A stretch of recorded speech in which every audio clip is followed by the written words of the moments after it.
As it is written, the kingdom is within us. Come together and discuss the issues within the kingdom. Speak your peace. Speak the truth. For the kingdom is at hand.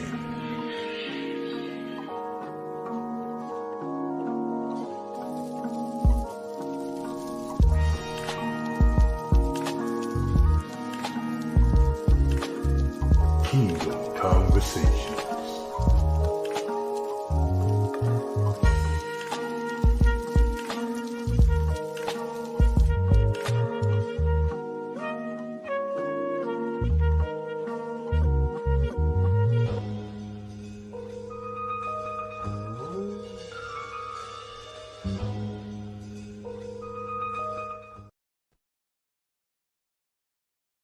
Peace and blessings, peace and blessings, peace and blessings to the whole house of Yasha Allah, Israel. Peace and blessings to the family, peace and blessings to you all. Welcome to another episode of Kingdom Conversations. Seems like I haven't talked to y'all in months. Seems like it's been a month of Shabbats that I haven't been on the mic, but I appreciate you all for jumping on. I want to give all honor, praise, glory to the Creator. Lift your hand up. Give all honor and glory. He said he's the father of Abraham, Isaac, and Jacob.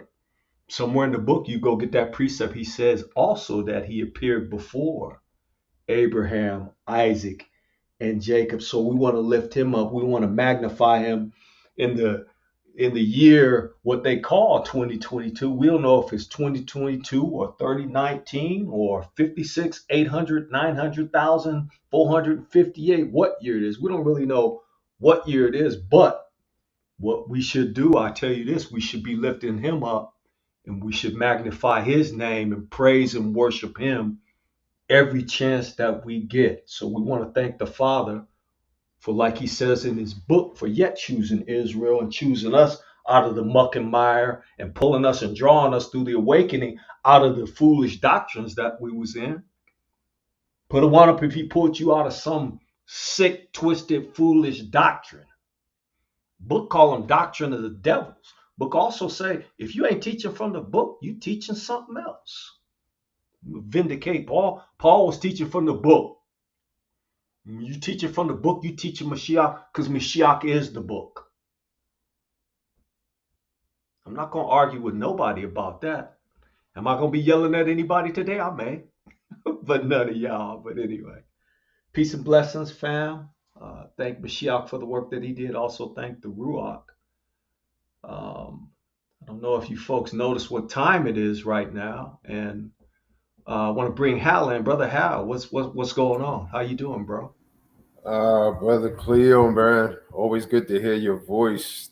Always good to be on Kingdom Conversations with you, bro. Good to be here. All my people in the chat, it's been a minute too long.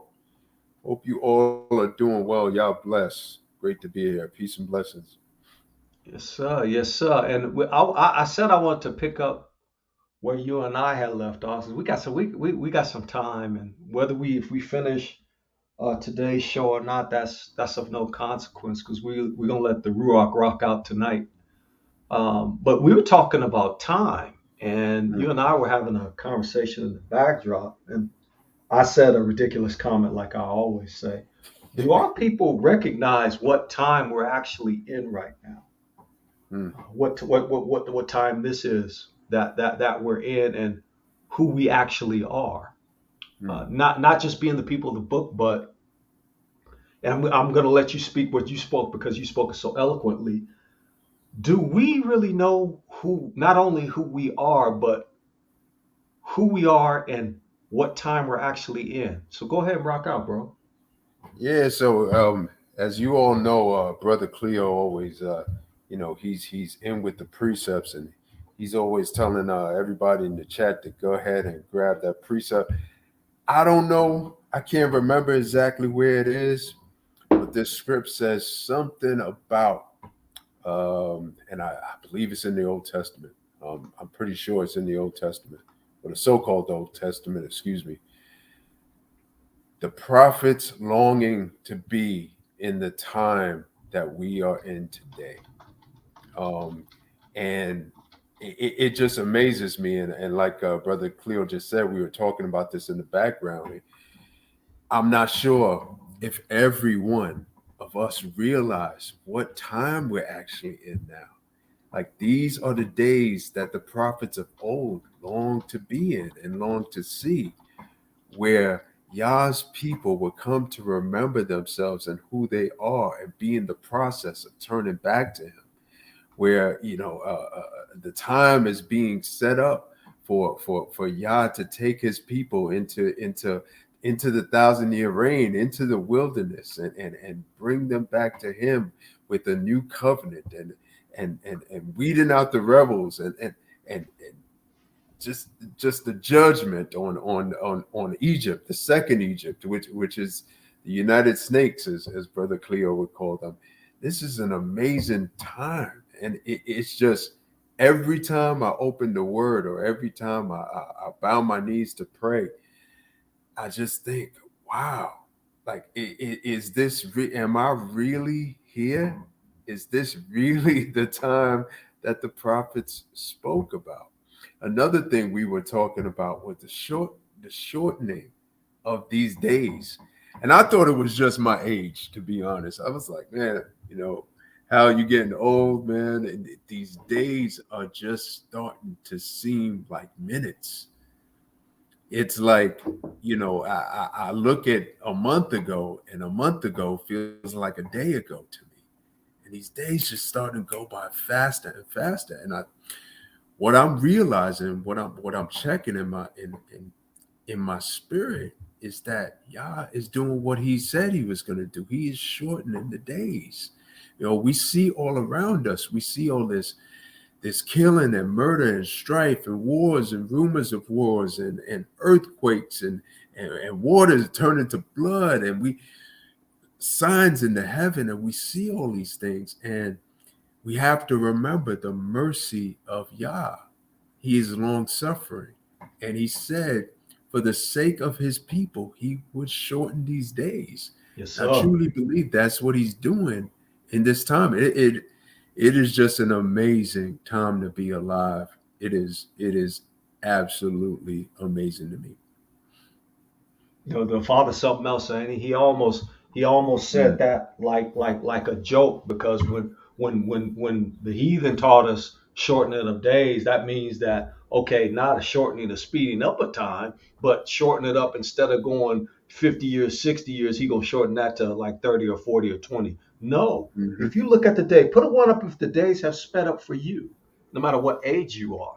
Because I've been saying this probably for the last, I don't know, 7, 8, 9 years. I've been like, you know what? It seems that time has, somebody just said, okay, I'm gonna speed up the time clock.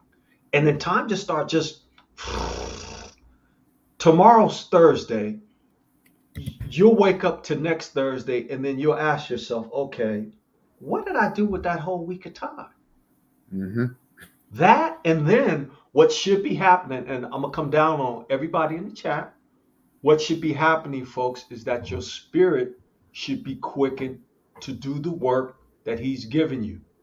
Your mm, spirit should be in line and saying, okay, I know I'm an Israelite.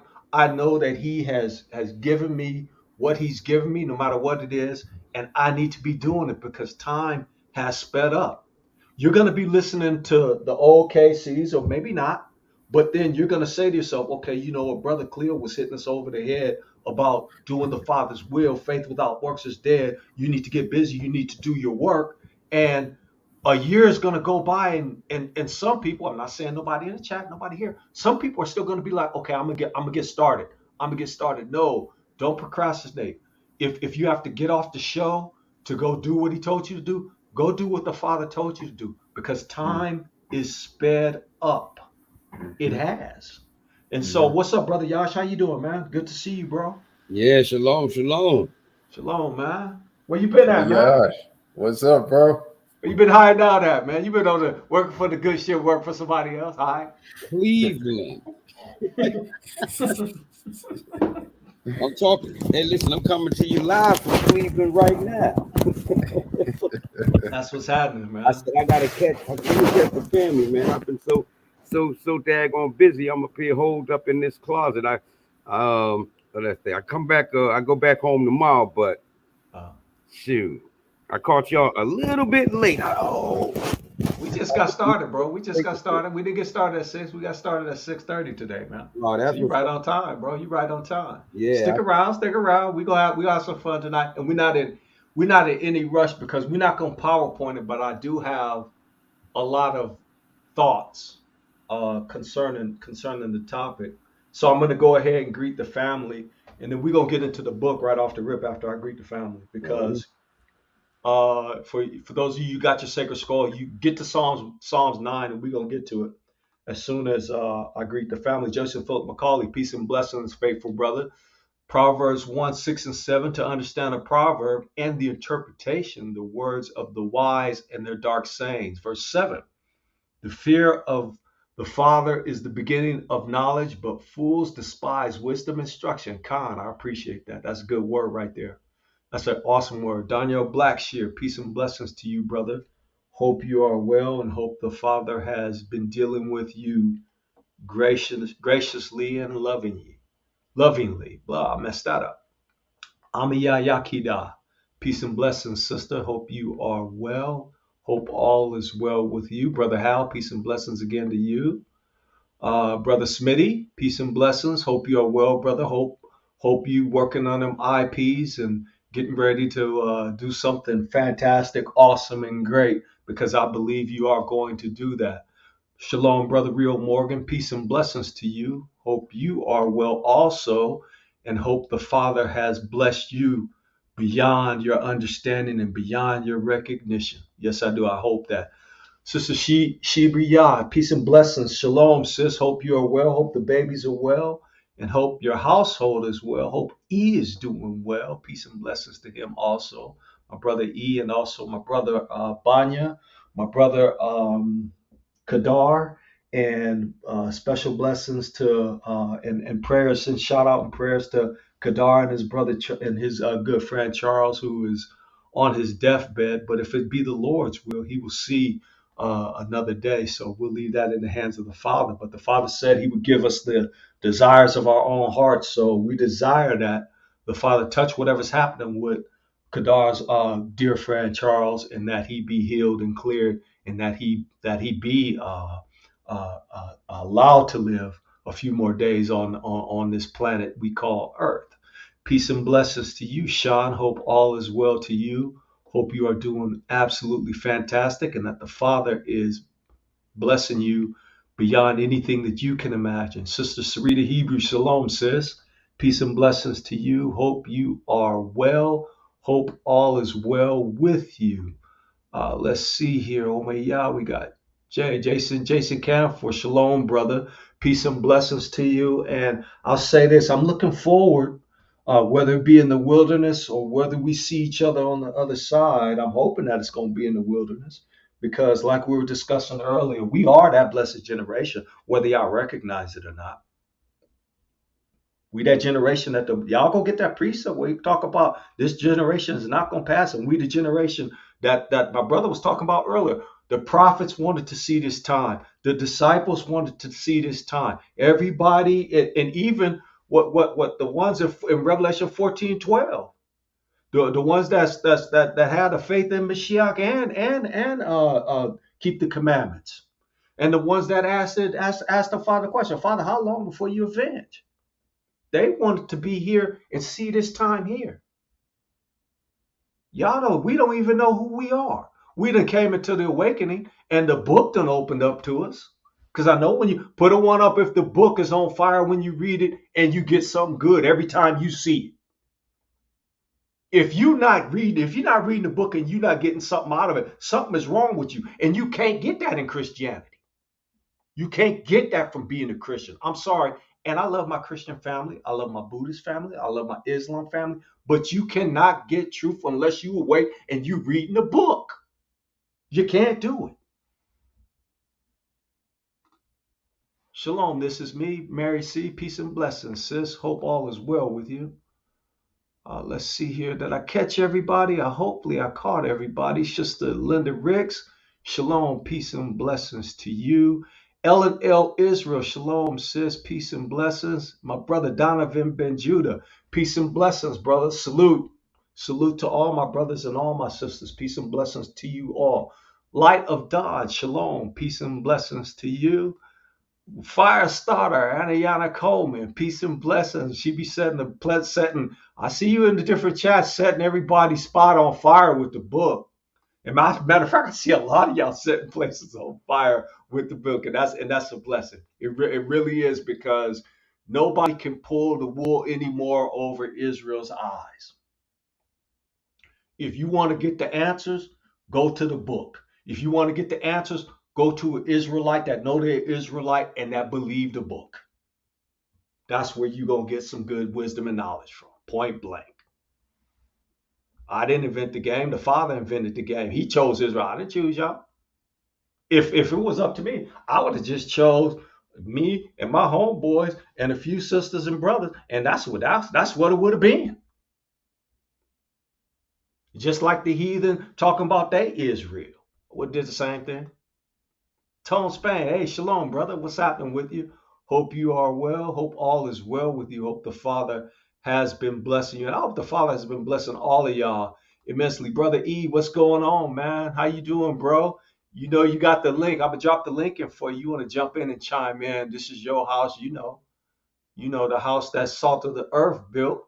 So you go ahead and jump in. And matter of fact, I want to remind everybody that when we say salt of the earth, according to the book, all the Israelites are the salt of the earth.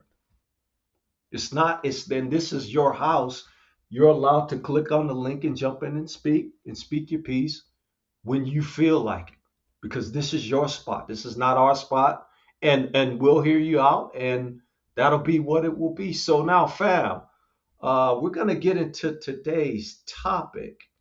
And today's topic is, like I said, I know where I want to go, and I didn't want to do a PowerPoint on this one. I wanted to kind of keep it organic and free flowing, right? But today's conversation, because I know that you guys didn't want to hear me talk about me banging y'all over the head about anybody procrastinating out there, because I know none of y'all procrastinating, because y'all know that faith without works is dead. But nobody's procrastinating on doing their IPs. Everybody's going to have a great report, and I am going to come at y'all at some time. I just decided that, hey, you know what? I'm not going to come. I'm not going to beat the family up. And I'm not going to ask for their report card to see and do the checklist and say, okay, have you been planning? Have you been executing? Have you been taking the Father at his word? Have you been hiding your talents like the one who got tossed headlong? Or have you been acting like him? I'm not going to come at y'all like that. I'm not even going to do that. I'm not going to do that. You know why I'm not going to do it? Because the Father is going to quicken your spirit to do what he wants you to do. And you will do those things when your spirit is quickened. Like for me, just me personally, I'm spending time daily working on it. So enough of me. I'm going to share my screen, and we're going to jump right into the book. And we're going to jump into, for those of you that got your sacred scroll, go to Psalms 9, and we're going to read from Psalms 9. And this is an awesome praise, prayer, worship, whatever you want to call it. And it's funny that it ends in 9, because my favorite Psalm, Psalms 109, and this might be my favorite now, but we're going to go ahead and read this, and then we're going to talk about the paradox called Christianity. And keep in mind also, family, that I'm not going to be coming at my family who are Christians. What we need to do is we need to continue to love on them. And if they receive the truth, then fine. If they don't, That's fine too. Why do you say that, Brother Cleo? Because if you look in the book of Isaiah, where he says he's going to be smoking two sets of people. One set is going to be calling him a name that's not his, but they're calling him that name anyway. The second one is those that are eating things that they ought not. Now, I would imagine, just as I'm sitting here thinking about those particular two precepts, somebody put them in the chat. As I'm thinking about those particular precepts, calling him out of his name, because the book say he got a name written on the side that don't nobody know. That's number one. So any name that you calling him right now is going to be null and void, because he going to tell you, oh, this is what it is right here. Right? That's one. Number two, people eat. The people are my family in the chat, and those people who know that they Israel have enough sense to know that they shouldn't be eating things that they ought not. So now you have to ask yourself, well, if somebody called him out his name, he said that's not his name, this is his name, that's what you should be calling. That's one thing. But then two, they're eating things that you shouldn't be eating. Who would be dumb enough to do that, right? It's not none of us here, right? Because we don't even prescribe to those things. So that means that, okay, did some get in that maybe they knew that they was Israel, maybe they didn't, right? So I'm gonna keep it moving. Before I do that, though, this is the precept that I call Matthew 24:34. Truly I say to you, this generation will not pass away until all these things take place. Now listen to that. Who was he talking to? That's prophetic. Whenever this was written, and we went over when these books was written in the last KC, when this was written, you have at least 2,000 years until that generation is now on the scene, moving around, fulfilling prophecy. Teaching nobody else has been teaching the law except for the Israelites. When has Christianity ever taught you to teach the law? Christianity's been teaching you another Jesus since its inception. And that's the biggest lie I've ever been told. You've been teaching something else. You have been teaching something completely different. And that's why our spirit can't rock with the heathen. Because they got a whole nother God. Is it that Cesare dude? Probably not. He's the face of it, but he's not their God. Trust that. Shalom, sister. Shalom, sister, unorthodox daughter of Zion. So let's go ahead and read this. Read from the book. Psalms 9. Start. We're gonna read this whole chapter. I will praise thee, O Elohim, with all my whole heart. I will show forth all thy marvelous works. I will be glad and rejoice in thee. I will sing praises to thy name, O thou most high. Verse 3. When my enemies are turned back, they shall fall and perish at thy presence. Verse 4. For thou hast maintained my right and my cause. Thou sattest in the throne, judging right. Thou hast rebuked the heathen. Thou hast destroyed the wicked. Thou hast put out their name forever and ever. Verse 6. O thou enemy, destruction are come to a perpetual end. And thou hast destroyed cities, their memorial is perished with them. Verse 7. But our Elohim shall endure forever. He hath prepared his throne for judgment, and he shall judge the world in righteousness. He shall minister judgment to the people in uprightness. Take a look at that. People in uprightness. What are the people in uprightness? Go to Revelation 14 and 12. There's where you will find the answer. It's not a trick question. What's the requirement? Faith. What is it? Faith in Mashiach and what? Mashiach was the book. He said have faith in Mashiach, but also keep Mashiach by keeping the commandments. That's not a trick question. That's the reality. Our Elohim also will be a refuge for the oppressed. He's your oppressed and a refuge in times of trouble. Verse 10. And they that know thy name will put their trust in thee. For thou, Elohim, hast not forsaken them that seek thee. So you keep seeking the Father. He's not going to leave you. Book saying, so go get it in the New Testament. He said he will never leave you nor forsake you, even until what? Even until the end of the earth. That's book. Y'all go get that precept and I'll drop it in. I don't have no problem with that. Verse 11, sing praises to our Elohim, which dwelleth in Zion. Declare among the people his doings. When he maketh inquisition for blood. Let me go back to that. Sing praises to our Elohim, which dwelleth in Zion. Declare among the people his doings. Every time y'all Israelites walking around, y'all declaring that because you're not even supposed to be here. You're not even supposed to be here according to this world, this wicked construct that we live in. You're not even supposed to be having nothing to say because you're already supposed to be knocked out the box. When he maketh inquisition for blood, he remembereth them. He forgetteth not the cry of the humble. He's made a record of everything that has happened in the earth. He has books. He's the great accountant. He's got books.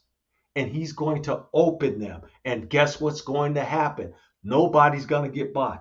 Cleo's not going to get by. He's not. Cleo, you doing dumb stuff that you know you ought not? It's already being recorded. So you can say critical race theory. You can say great replacement theory. You can say slavery didn't happen. You can say slavery happened to the Polish. You can say faith without works is dead, but you don't have to keep the law. You can say all of those things that you want. But guess what? When you stand, you're going to have to stand and give an account to what? You keep reading. Have mercy upon me, O Elohim. Consider my trouble, which I suffer of them that hate me. He was talking to this generation back and forth. And we'll even realize this, we that generation. Thou that liftest me up from the gates of death, that I may show forth all thy praises in the gates of the daughter of who? Zion. I will rejoice in what? My salvation. He done delivered these people and they doing what? Rejoicing in the salvation of him saving them, right? Saving them from their trouble. Not saying some mystical, magical verse, come, blah, blah, blah, blah, blah, blah, blah, blah. Oh, there you go. You accept Jesus, now you're saved. That's not what this is saying. Sorry. The heathen are sunk down in the pit that they made, in the net which they hid, in their own foot taken. That's exactly what's happening to the snakes right now. This right here. The heathen done set up so many traps and trap doors and escape hatches. And when they do wicked, they got a trap door that they can push a button. They go down the chute and they magically wind up on their feet with a great job, millions of dollars, this, that, and the third, while you don't have an escape hatch to press, but you do. You got the Father. That's your escape hatch. Mashiach is your escape hatch. The Ruach is your escape hatch.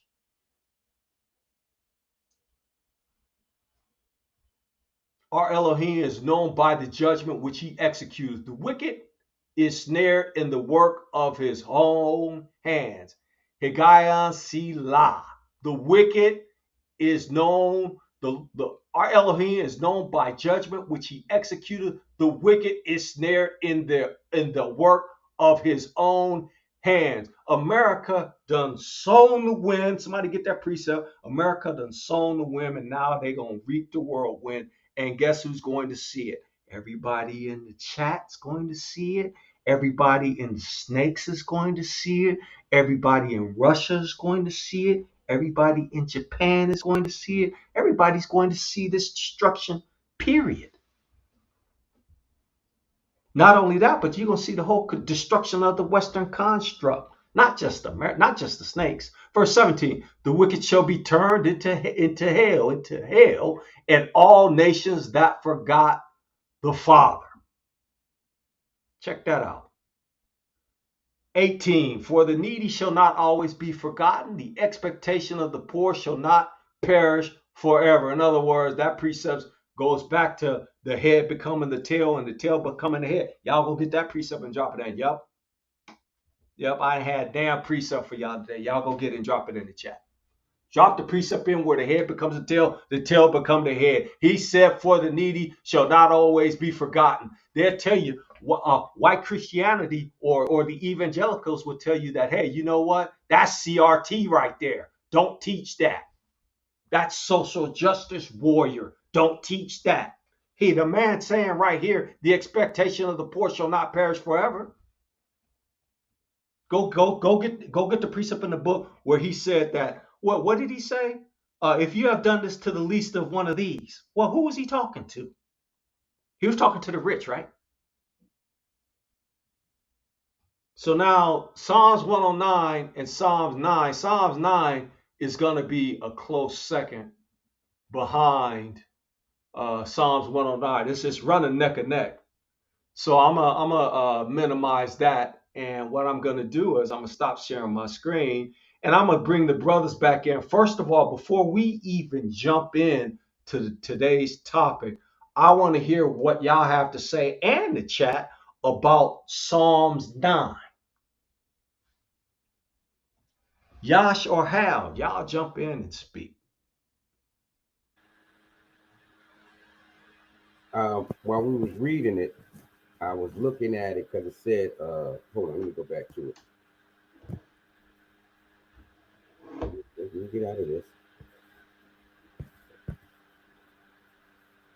To the verse 1, it says, to the chief musician upon Muflabin or Muflabin, a psalm of David. So while we was reading, I wanted to look that up, and it said, actually that definition was,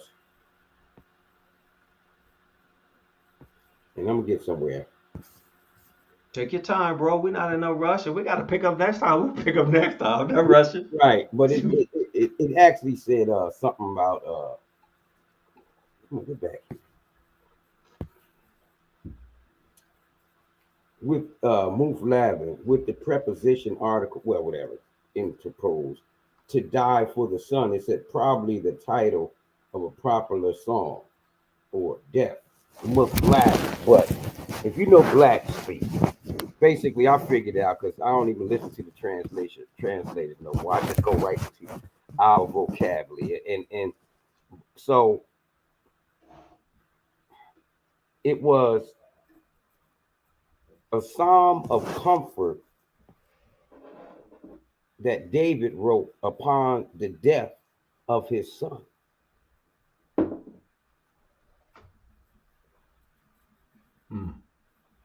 So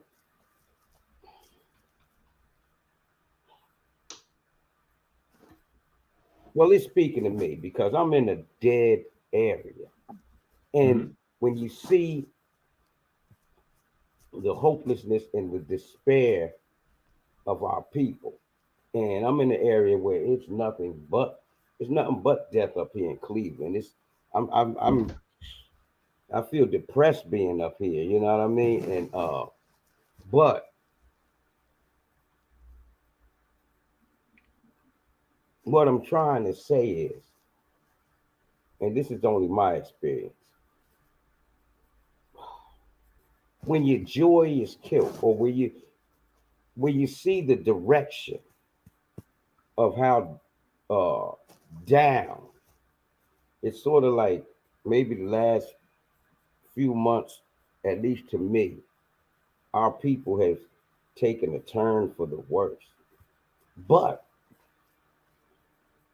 upon looking at all, and the enemy's probably rejoicing on the way, on our downfall as of now. But it shows like, but in the midst of all this sorrow and despair that we see, because our people don't want to hear nothing right now, or at least I'm going through something. I went through years and years of everybody can't wait to see, and now I'm going through this season of nobody want to hear nothing.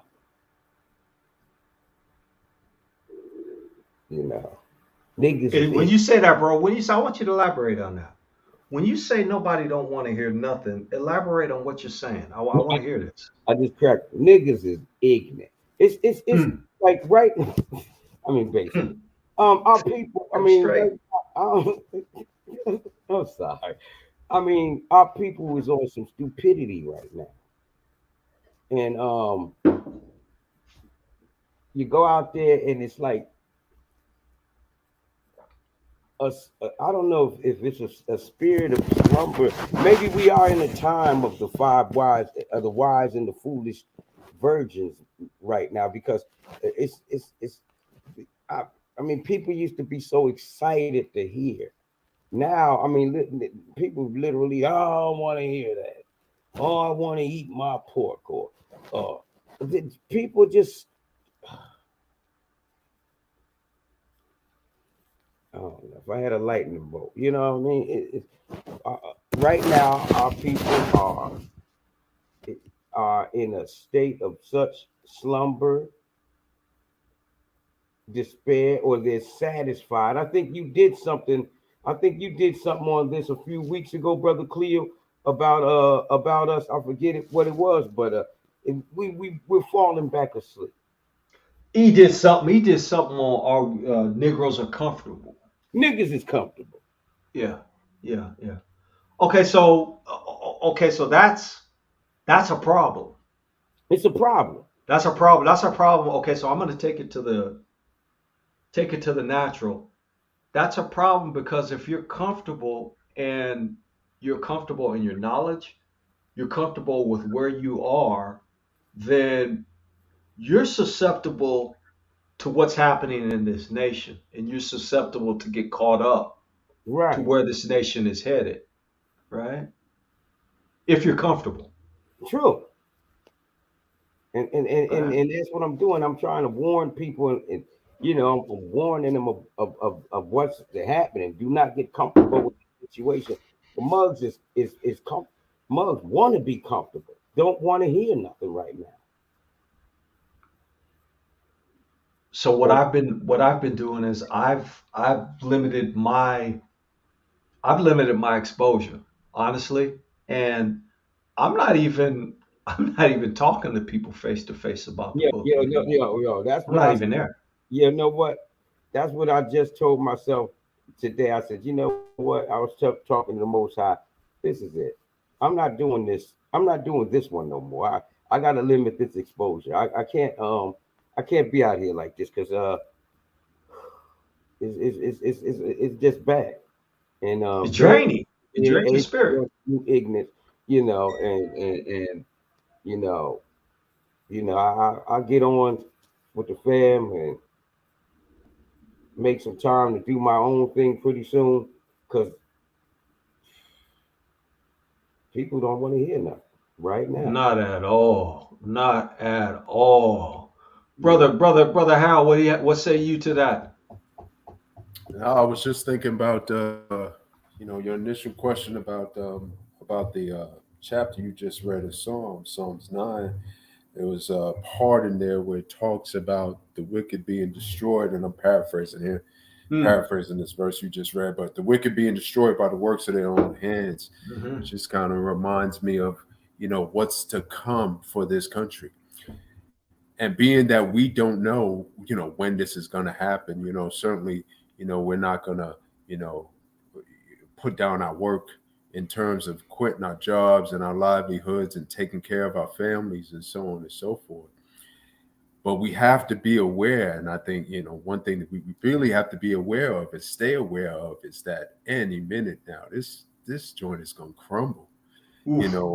All your crypto, all your cryptocurrency is gonna crumble.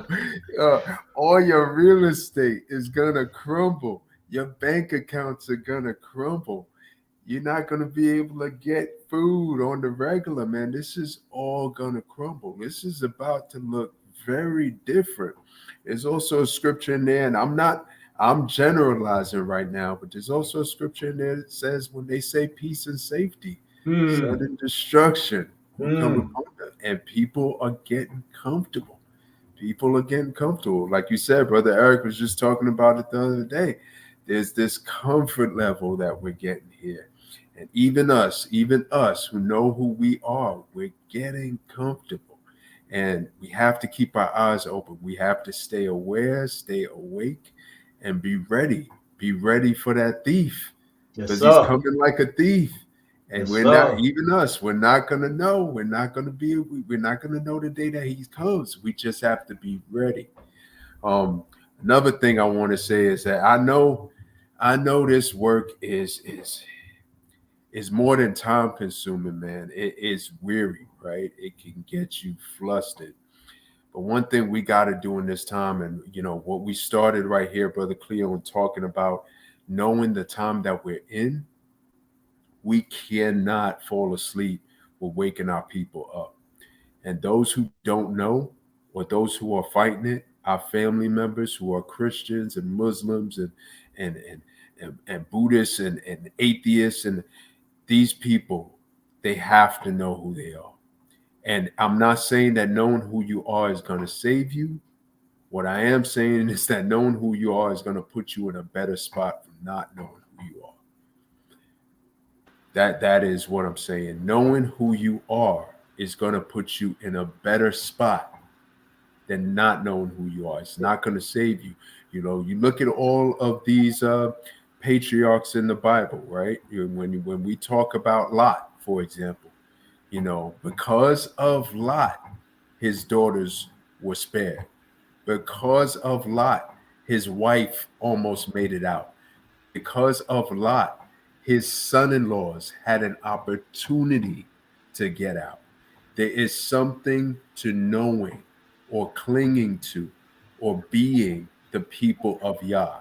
Hey, Again, I'm not saying it's going to save you, but that knowledge and clinging to those people puts you in a better position. So don't hey, get weary, brothers. yeah, Don't get Brother weary. Hal, This you is know the what though? That's all I'm trying to do. All I'm trying to do is just get you to just know who you are, so you might have enough of that knowledge to save you. Just mention it. I mean, listen. I'm literally hearing. I don't want to beginning. You saying you don't want to know now, but if you see somebody come through your neighborhood dressed in military for thieves, first thing you're gonna say, "Oh, help me, Jesus." know. I said you're gonna want to know when they kick us out of here, because believe me, they kicking us out of here. We got Oh That's to. yeah, right. oh That's yeah, right. that's coming, that's coming, and we gonna see it. Books say we that generation that's gonna Yeah, see these things being fulfilled. We the we are lucky ones, here. y'all. We the lucky ones. We the lucky ones. Shalom, Amen. Eric. Peace and blessings to you, brother. I'm going to read a couple of these precepts that's going on. Then we're going to get into the get down. Yashadik Yisrael, Deuteronomy 28:13, and our Elohim shall make thee the head and not the tail, and thou shalt be above only, and thou shalt not be beneath. That's what's coming, fam.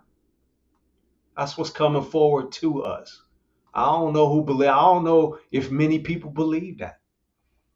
Jason Philip McCauley, Matthew 25:40. And the king shall answer and say unto them, verily I say unto you, insomuch as ye have done it unto one of these. Now he talking about social he telling somebody to be a social justice warrior right here on this one. Matthew 25:40. And the king shall answer and say unto them, verily I say unto you, in as much as ye have done it unto the least, have done it unto the Israelites, the poor, the dispersed, the true people of the book of my brethren. He telling you who he talking about. He's saying my brethren. He talk about his blood relatives. He talk about Yash Hal and Brother Cleo. Ye have done it unto me. So whatever you did to Yash Hal and Brother Cleo, what George Floyd, what's that young man that they shot with the plastic gun, Tamir Rice? What you do to them? What you do to that sister when y'all bust the door down and her husband bucked back on y'all and y'all wind up killing her? What you did to her? What you did to Nat Turner. What you did to Martin Luther King, Malcolm X. What you stole from them. Insomuch as ye have done it unto one of the least of my brethren, his skinfolk, his kinfolk. What have you done to them, America? What have you done to these people, Western construct? What have you done? That's what Putin's saying to y'all. What have y'all done? That's what Hitler was saying to y'all. What have y'all done? Y'all need to let them people go and leave them people alone. Because once they figure out who they are, oh my goodness, the cat's out the bag. All hell gonna break loose.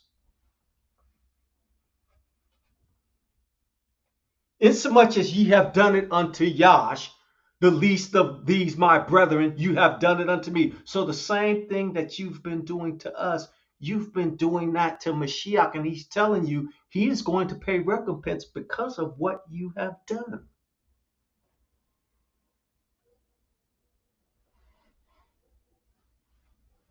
He's going to do it, not me. I don't have nothing to do with what he's doing. I'm just an innocent bystander, watching it all go down. So here's what we're going to do. We're going to get into today's lesson. And it's not a lesson. I'm sorry for saying that, because it's never a lesson. It's actually a conversation. And this time I'm not prepared. There's no PowerPoint. I have a list of comments and questions and things that I'm going to run down. This may take us one show. It may take us two shows. It may take us 5 shows. But I'll say this: Christianity division along racial lines. Put a 1 up if you think there is such a thing. Is there a division along racial lines? Put a 1 up if you believe that. Put a 2 up if you don't. If you believe that Christianity has divisions along racial lines, put a 1 up in the chat. And there's a reason why I'm asking this. And I got a bunch of more comments and questions like this, but we're not going to do a PowerPoint today. We're going to keep it organic. We're going to just let the spirit, the Ruach, run through this. And this is going to be like all these other shows. This is going to be a testament against the nation. It's going to be a testament to our people. And if you have Christian family members, have them sit down and watch these videos. And they're done for free. They're draining, but they must be done. So there's a division along racial lines in Christianity. Well, it kind of makes sense because they got 45,000 different denominations. And with all those flavors, there would be some sort of division. But if you put that into today's context, you can feel the division in the snakes, and you can cut it with a knife now. Put a 1 up if you can feel the division along racial lines in the United States of America. Now, while you're putting that, I want you to think about this. You do know that how you're viewed is going to shape narrative. But now the question I have is, what lens are you viewed through?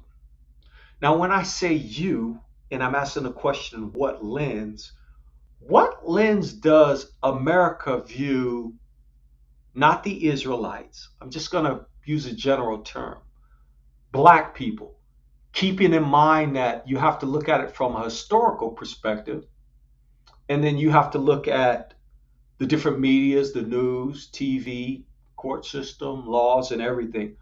How do you believe that you are viewed, and what lens are you viewed through? Because the lens that you are viewed through is the same lens that Christianity views you through.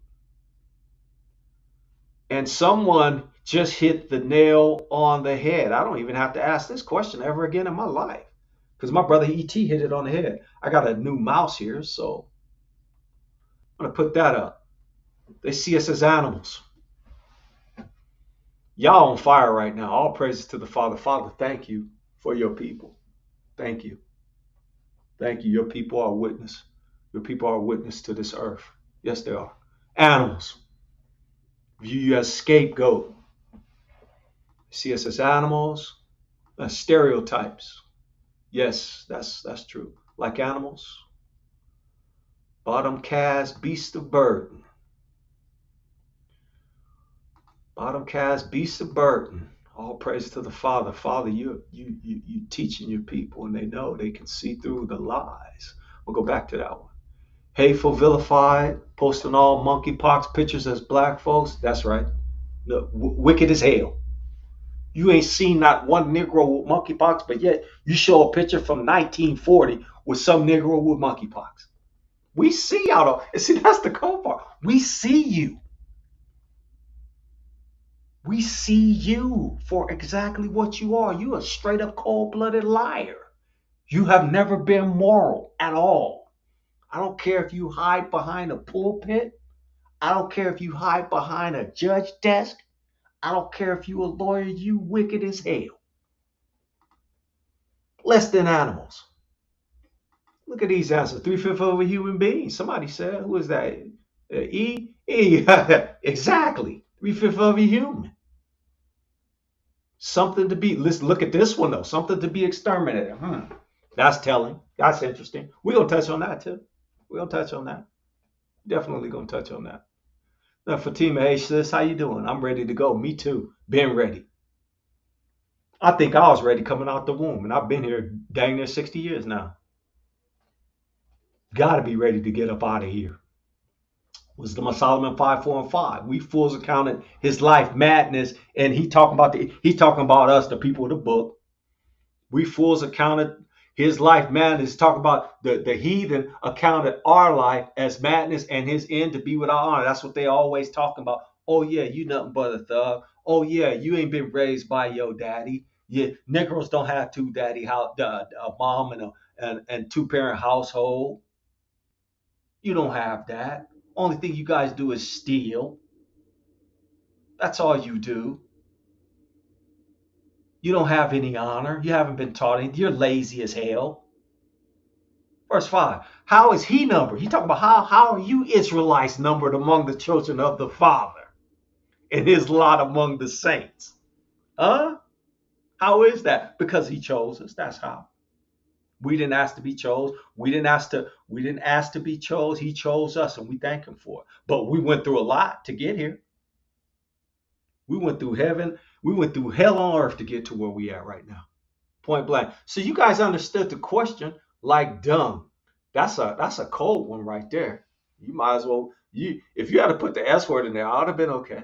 Oh yeah, I would have been okay. So you guys understand. You guys understand the lens that we're viewed through. So since you understand that lens doesn't stop with what you would call religious tenets or banners. In other words, do you believe that even though you're a so-called uh, Negro Christian or a so-called African American Christian or a so-called Black Christian or even a nigger Christian, do you believe that you are looked at in the same lens as how how a normal, everyday, average, regular brother or sister uh, stand without being a Christian? In other words, is there a distinction between a non-Christian Black and a Christian Black, or do they see you all the same? Riddle me that. Do they see you all the same? Go ahead and rock out, bro. Nobody got no.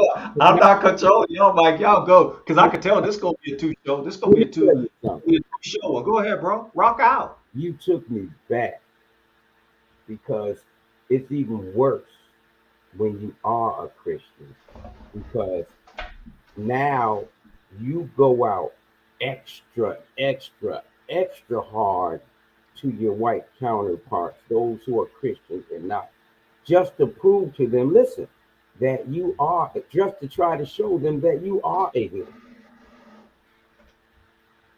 Do they have to do that for you though? Go back to my first comment. Hell to the no, no, no.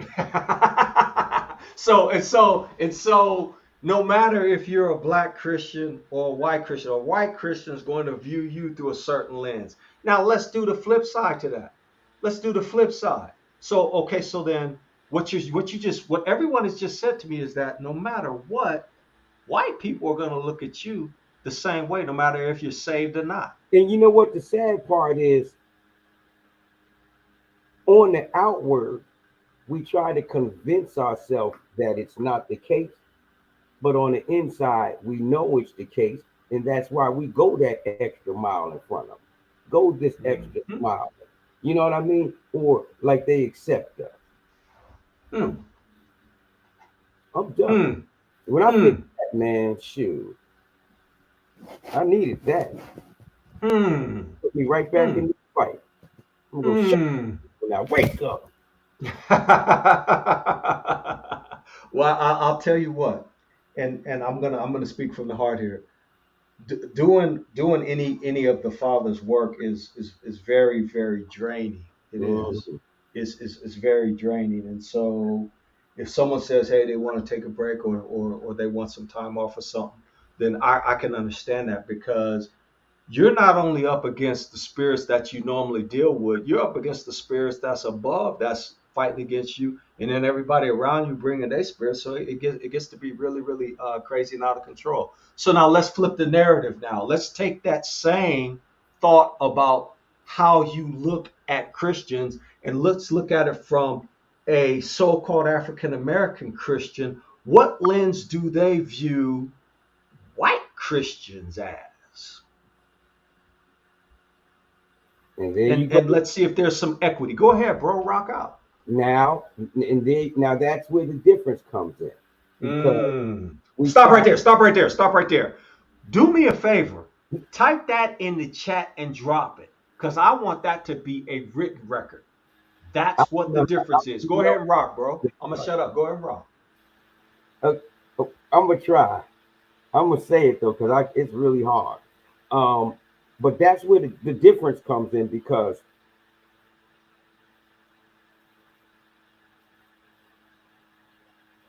the bottom line is we know, but we still it's the same because we still out there we trying to prove or we try to make them accept us. You know, it's like you haven't arrived, you haven't become a true Christian. Oh, this is what I need to type. You haven't become a true Christian if you're black unless you have white Christian friends. Bro, I'm gonna take you a step further than that. You Go ahead. you are African American. You will never ever become a Christian. It's impossible. Oh, oh, How about oh. that? How I'm about just that? speaking on the mindset. That's true right there. You There's know? a there's sort of this separation that's built, right? And quote unquote black people help that along. There's something called the black church. Well, what is the black church? Does that just simply mean it's filled with black people? So what is the white church? Or is there something called the white church? Okay. And this is all in Christianity, right? So we see the separation right there in what we call it, in what we call ourselves. And I'm saying we, I'm not talking to Now a we group of understand. Christians here. I'm just saying we in general. This is what Christianity has wrought amongst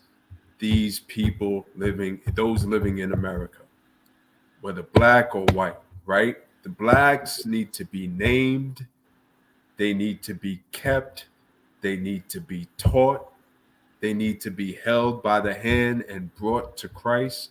But there is no white church, right? There's only a black church. The white does not have to be defined because the other is the black. Mm. So we're already beneath in Christianity. But We're, they we're, don't. we're already subject. to it's whatever it is. I'm sorry, Yash. Go ahead. no, brother. I mean, it's my fault because this is exciting to me because the black church is the experience, and I know and I know that for a fact because we had white people who came to our church because they was taught, and the white church is for the, I guess, the duty or the show. And the whites that did come to our church, they that's why they came because they was tired of just going about the duty or the rigmarole or whatever they got going on.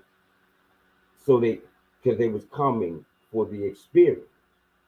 That's what I use when I try to speak and bring the truth to our Christian brothers and sisters and explain to them the meaning. That's why we say we have church. They don't even understand because see, the church is the covenant to us, where we go in and we do get some kind of experience,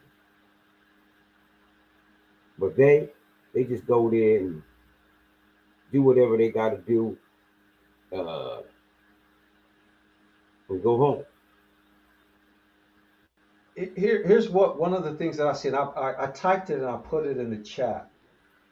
When our people have church, and I put that in quotes, right? I'm talking about so-called black people or the Yeah. black church or the black Christian church, right? We have a true equity in spirit where we love everybody Mm-hmm. and we call everybody brother. Mm-hmm. We do that. Why we do that? And that's because of our spiritual nature. I believe that's why. But there's gonna come a time where if you're putting on that spirit, man, or you think you're doing something for a spiritual reason, you need to check to make sure that it definitely lines up with the book, right? Because we've been taught to bend over backwards and continue to bend over backwards. We've been loving our enemies from day one. That's another thing. We love our enemies. You got people praying for Dylan Ruth. You got people praying for Gendron, right? So our people have had a loving and caring spirit. Go give me the precept in the book where it say the love of many shall wax cold. That's actually a good thing. Mm-hmm. We're gonna need that. And y'all thought it was a certain way. Read that verse now where it says the love of many shall wax cold. It's okay if your love wax cold for the heathen. There's nothing wrong with that. As long as it don't wax cold for your brother Cleo, your brother Hal, your brother Yash, Amen. Sade, Daniel Blackshear, Omiya Yakita, my brother Smitty, my brother Rio. Our love, this day, our love should be getting stronger for one another. And you shouldn't be putting that down. But this is the thing. This is the difference between what you would call black Christianity and white Christianity. There's a difference there. There's a difference in how they praise and worship. There's a difference in how they pray. I'm going to say this. This is going to sound crazy as hell. But really, if you wanted to look at Christianity, the only ones that was halfway trying to follow the book as best as they could, even though they was following hedonistic Christianity, which is the broad gate, was so-called black people. That's another difference. They trying to follow the book according to what they've been taught, but you'll have a heathen say, "Okay, I believe in the Father, but let's go do an insurrection, and we want to kill all niggers." Mm-hmm. Huh? Not even knowing who you talking about killing.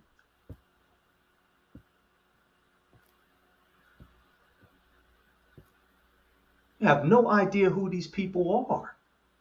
And yet you talk about you want to slaughter them. Sade, Matthew 24:12. And because iniquity shall abound, the love of many shall wax cold. Okay, I'm okay with your love waxing cold as long as it's not waxing cold towards me, Father, as long as it's not waxing towards me, family. Amen. Our love should be growing stronger by the day for each other, especially in this day and age. So you can see the difference between what you would call, even though we both know both organizations is the broad gate, you can see a distinction between the white so-called church and the black so-called church. They not the same. You can almost say there's two different gods in there. I'm going to say it, I'll say it again. White people got their own God. And it ain't the God of it ain't the Elohim of the book. And if you're a heathen, you can rewind and play it, and keep saying, oh, that guy said that, yeah, that guy did say that. Yeah, he did. Y'all, because the book say you gonna be teaching. Look, it's quite simple. If you're saying, I'm a brick, somebody get me this precept. In the beginning was the word was with who, and the word was who. If Mashiach is the book, that means that everything that's contained in the Old Testament is him. He is the law. So you have taught these so-called blacks, so-called African Americans not to keep the law, and then you trained their pastors up not to keep the law.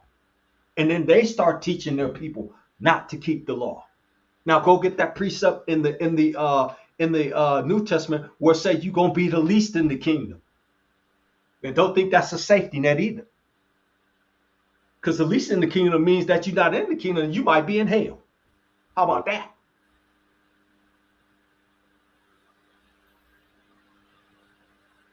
Only people that's been teaching the truth is the Israelites. Only ones. Who else is teaching you to keep the law and have faith in Mashiach? Tell me who.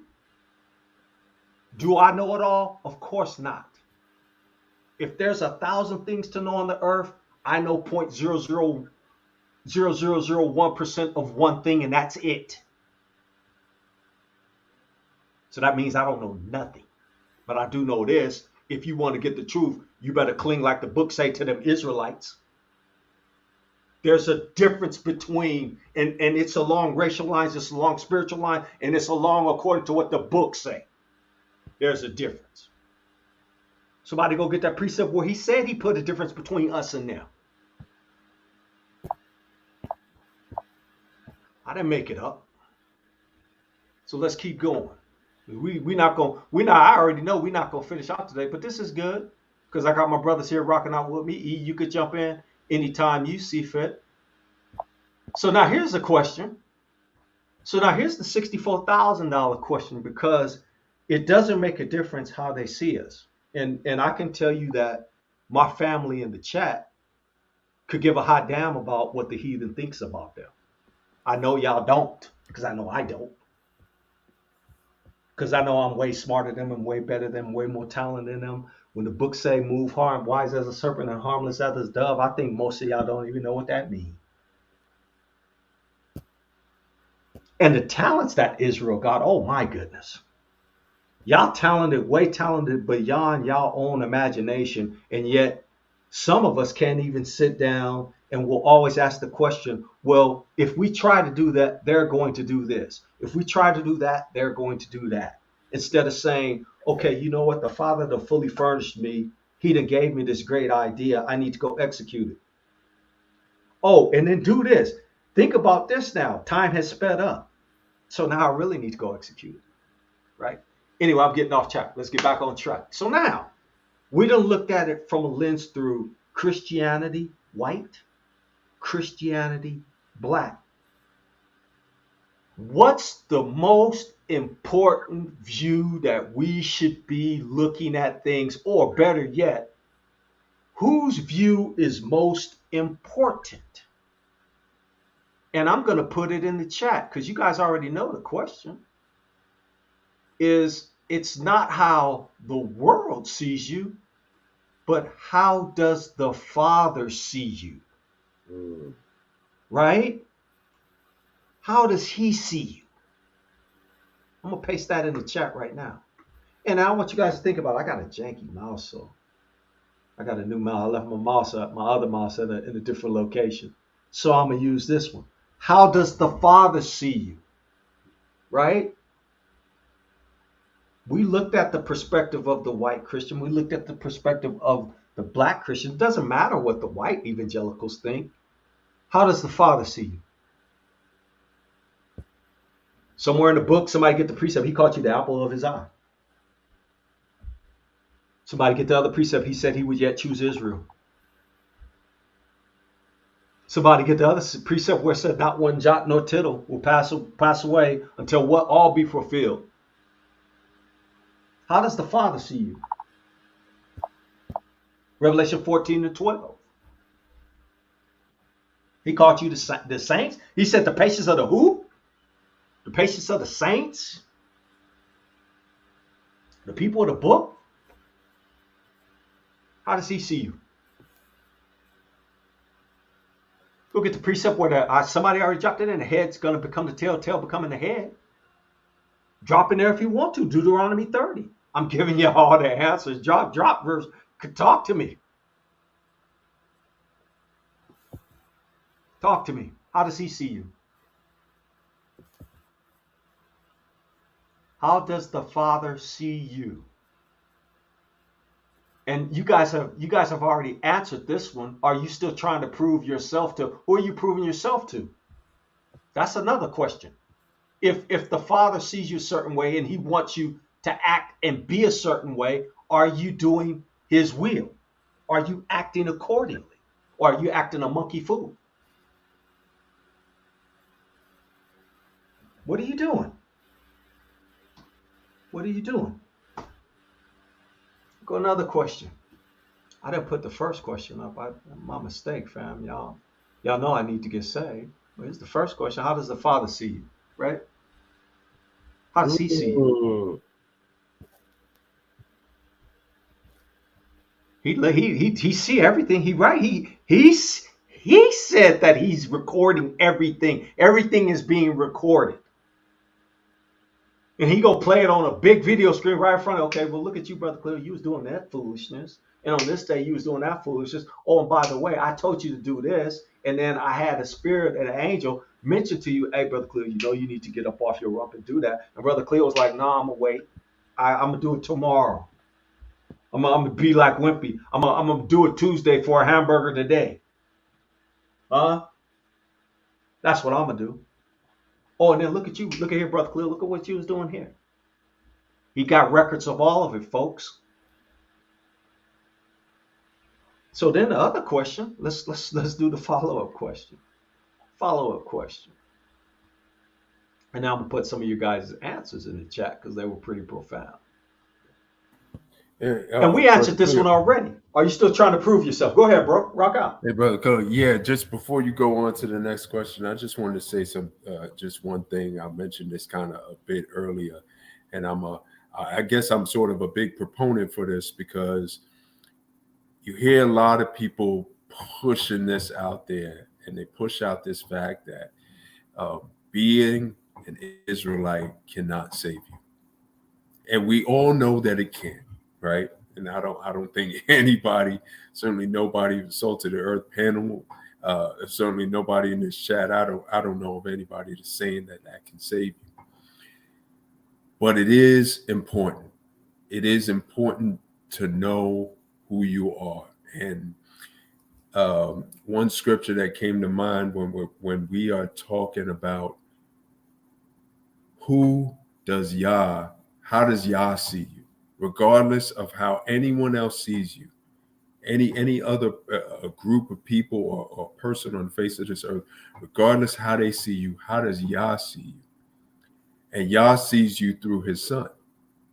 And his son says, and forgive me because I don't have the script, but his son says, I have not lost any that you have given me. I have not lost any of them. So this is how Yah sees us. He sees us as his people. He sees us as his children. And if we are in Yah, we came to be in Yah and love him and keep his commandments, we cannot be lost. And part of that is being his children. Now, somebody's going to say, oh, Brother Hal saying that, being an Israelite, you're automatically saved, whatever. Y'all know that's not what I'm saying. What I am saying is that it's important. And don't let anyone tell you that it is not important. Knowing who you are is important. That was one of the number one things that they did in robbing us of our heritage. They robbed us of who we are. They took our memory, and now we're getting it back. And it's dangerous for them because they know that the pure danger in us finding out who we actually are and living it and being it, means total destruction for them. So I just wanted to put that plug right in there, Brother Yeah, Cleo. Brother Sorry Hal, about that. Brother Hal, that was what I was trying to say in Psalms 9. Mm-hmm. Upon the death of his son, the Most High gave David that prophecy. Mm. And you summed it up for me. So I just think Mm. the word, brother. I didn't even know what I was doing, bro. But you're welcome. Yeah. That was awesome commentary, and that's awesome that you connected that back with what the brother Yash was trying to say. Hopefully, the fam will go back and listen to that because that was actually very, very powerful. And I'm going to echo what Hal said. There is in no way, shape, or form that I'm telling anybody that they're going to escape anything just because you know that you Israel. Your brother Cleo is not going to get by, folks. I'm not going to get by. I'm not. Just because I know I'm Israelite, whoop-de-doo. Whoop-de-doo. What are you doing? What are you doing? Brother Cleo, what are you doing? You're Israelite. Okay. Do you have faith in Mashiach? Are you doing the Father's will? How you living? How you treating your family? How you treating other Israelites? Do you love on your other Israelites? See, I can say all these things all I want to. I can say them, but am I doing any of these things? Books say you know them by their fruit. If somebody say, oh yeah, I know that brother Cleo. I've met him in real life. He's a piece of bleep.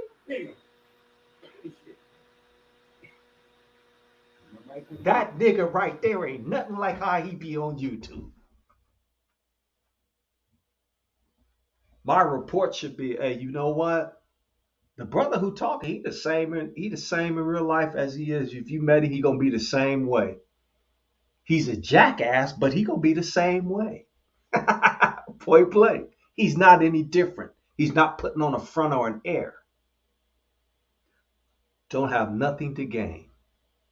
But I do want my family to gain the wisdom and understanding of who they are, not only who they are, but who their father is. That's why it's important on how the Father sees us and not any man, any human being. Are we taking on Mashiach? Are we taking him on? Mashiach said he's in the Father and the Father's in him. Are we in Mashiach? Are we in the Father? Somebody's the head and somebody's the body. So if we the body, we're in him. Book says somewhere, somebody get the precept.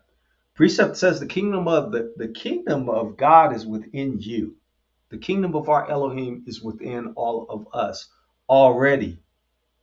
How can that be so? Somebody go get the precept and drop it in. How can that be so? So I'm going to move on. Now, I'm going in order, which is kind of interesting. But the next part of this conversation, because we're talking about the division between white Christianity and black Christianity, we just had, and I believe it was 2020, we had on January 9th the insurrection. And everybody knows what the insurrection was, but I don't know people really understand the full gravity of what took place and why they are arguing. And I do want to, and I say that because I do want to go back and make this point that I had in my notes before we even tackle the insurrection. Hal, you and I were talking about time and how it's being sped up, right? Mm-hmm. But I want to ask the family, you do know that time is sped up, and that's true. But what about the reckoning of time as we go forwards and as it's sped up? Does everybody realize that we're actually going backwards at the same time. Brother Cleo, what are you saying? I'm going to put it in the chat just as a witness. I'm going to put it in the text. The reckoning of time is going forwards, but at the same time, it's going backwards. Bro, you're talking in a circle. What in the Sam bleep do you mean? I'm explaining as soon as I turn my light on so I can see my keyboard. But I'm gonna explain it. I'm gonna put it up first, and then I'm gonna explain it, and then it'll make sense. It should make sense, or otherwise I'm out of my mind. Which, that's I've heard that before, so it wouldn't be anything new, right? So the reckoning of time is going forward. So I'll break it down this way. The reckoning of time is going forward because time is moving forward, right? So we can't capture what happened yesterday because yesterday is already gone, right? But as time goes forward, we're going backwards. So, bro, what do you mean by we're going backwards? Okay, so we're going to relive certain things in history in a compacted, fast way. And the impact is going to be the direct opposite of what we experienced. Case in point, we're not en masse are going to experience the crack epidemic. Who's experiencing that right now? The meth epidemic. Okay. Abortions. Who's getting abortions now more so in mass? Not just us, but who else? Which is why they want to remove Roe v. Wade, so that they can continue to have babies because they know that their race is dying out. Civil war is coming to the United States. Red Summer is coming to the United States. Jim Crow is coming to the United States. It never left. All of those things that we experience, we're going to see them again, but they're going to be in opposite. So the reckoning of time, as we go forward in time, we're going to go back and you'll be able to track this. You'll be able to track everything that I'm saying. Hey, yeah, that happened. Yeah, that happened to them. Yeah, that happened to them. Yeah, that happened to them. Because the Father is pouring for them double. And it's now their time to receive double, and they are receiving double. We're going to revisit everything that we saw, but we're going to see it from the lens of the Father's eye because he's putting judgment on these wicked entities that did to us what they did to us. This brother said it so aptly. Hey, brother, how you doing? How you doing? How you been, man? Hope all is well with you. Hope the Father is keeping you and giving you awesome wisdom and knowledge that you'll be able to share with the family. I see you. Exactly.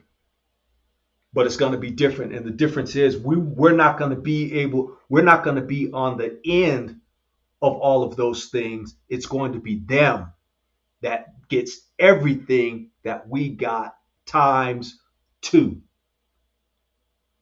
So I hope I made that clear. I want to make that point earlier because I want people to get a clear understanding that, yet time is going forwards, but we're going to see what happened to us happen to them in a reverse order. And what we need to do is make sure that our life is lining up with the book and that we have faith in Mashiach and that we keep it LSC. That we're doing those things, that's pleasing to the Father this day, so that we don't, where's somebody get the precept so that we don't partake of their plagues. Go ahead, bro, rock out. Oh, no, nothing. I put the precept in for what you were saying, Ecclesiastes 1:9. Let's get it. I read it. You put it in there, I'm going to read it. Things that have been Ecclesiastes 1:9. Shall be, and that which is done is that which shall be done. Yes, sir. Read that again. No new thing under the sun. And that ain't the one that I was looking for, though. That's appropriate. Check that out. I'm gonna read it again. Ecclesiastes 1:9. The thing that hath been, everything that you went through, guess what? It is that which shall be. So it's gonna be on somebody.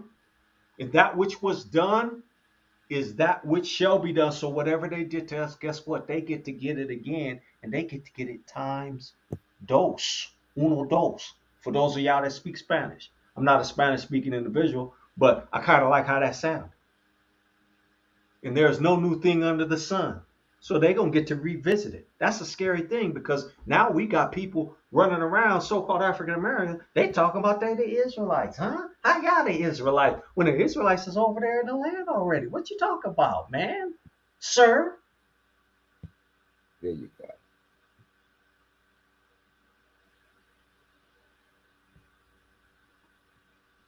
Yeah, hit that Ecclesiastes 3:15. Let me get it. I get it. Ecclesiastes 3:15. That which hath been is now, and that which is to be hath already been. And our Elohim required that which is past. All praise to the Father. See, that's why I mess with Israel. Because don't nobody know the book like Israel. Nobody do. Nobody on the earth know this book like Israel. And guess what? We ain't even got all our books and we cracking heads open. We don't even have all our material. We don't got none of our cheat codes. Vatican Rome got most of our stuff hidden under there. The stuff that they couldn't take out. All our secrets is hidden in Vatican Rome. But the Father is awesome. He done raised up all these young stars. Young stars, young. Terror white evangelical and a black evangelical tailbone from rooter to the tutor. Huh? Give me somebody who can stand up to an Israelite that know the book. And I'm not talking about no TD Chase. I take Hal, Yash, Banya, and Kadar, and we'll tear any synagogue, any what you call them things, any church house of no value. Because I know these brothers know the book, just like I know my family in the chat know the book. This is why Trump was trying to make the world great again. That's right. He's trying to make. Let's go back to the olden days. And we ask the question all the time, well, when was America ever really great? Let me see. Or better yet, ask this question. When was America great for me? When was America great for all my family in the chat? When was America great for Yash? When was America great for Kadar? When was America great for Brother Banya? America was never great for Brother Cleo because Brother Cleo was poor and grew up in the dirt and don't even have got the same last name as a heathen. If America was so great for me, how come I don't have my heritage? If America was so great for me, how come they wouldn't allow us to read? If America was so great, how come we still getting gunned down in the streets? If America was so great, how come there's still hatred and how come they won't address their own wicked ass? If America's so great. You got 10-year-old heathens talk about they want to shoot up schools now. 10 years old. America, you're great. Great at what? What are you great at? America, what are you great at? The great Satan. Okay. All right. He said it. I didn't. I didn't say that. I didn't call it that. I'll probably call it worse though. Sade said, Jeremiah 18:50, my people have forgotten me. They have burned incense to vanity, and they have caused them to stumble in their ways from the ancient paths, to walk in paths in a way not cast out. And that's what we need to get back to, the ancient path. When Mashiach was teaching, he was teaching from the book about himself. He was teaching from Torah to Tanakh about himself. That's what he taught. That's what he said he taught. He's a witness unto himself.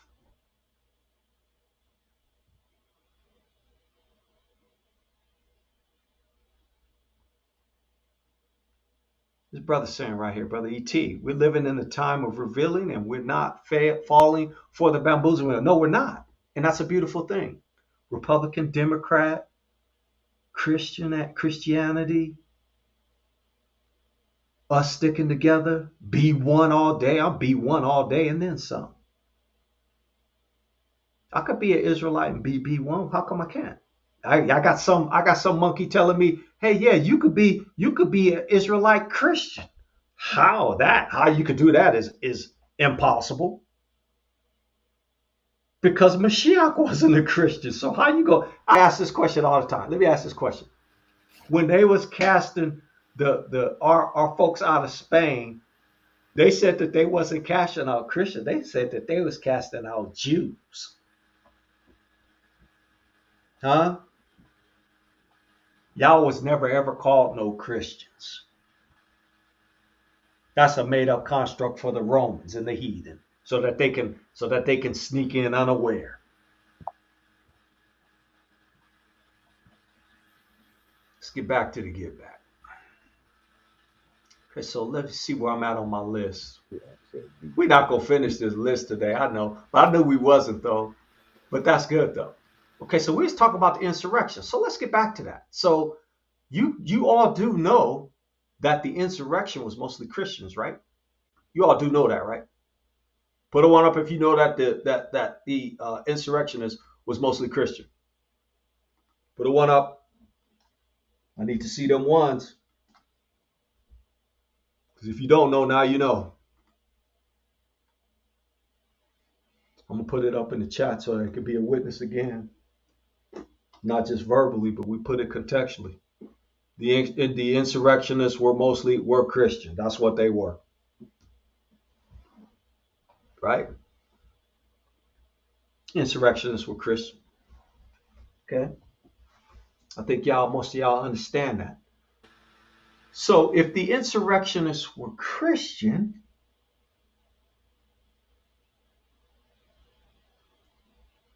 why are they not doing according to what the Father says in terms of honoring your government and praying for your leaders?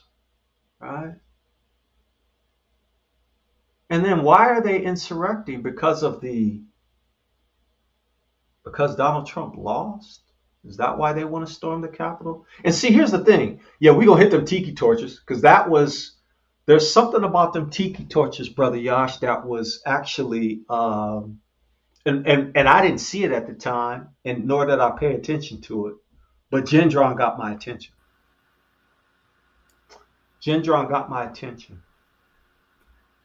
And I'm going to go into that.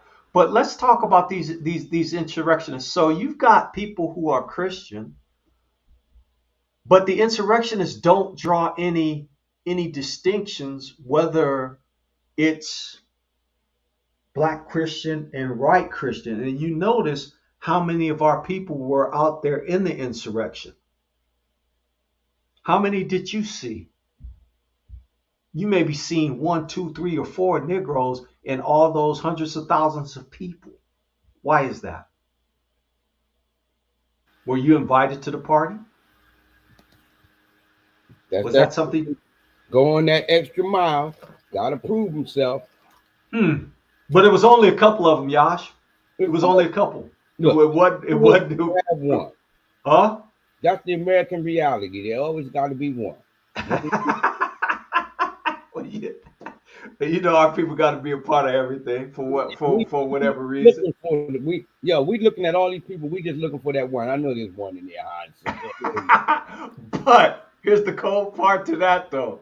The ones that are in there, what they'll do is they'll throw them headlong in jail first.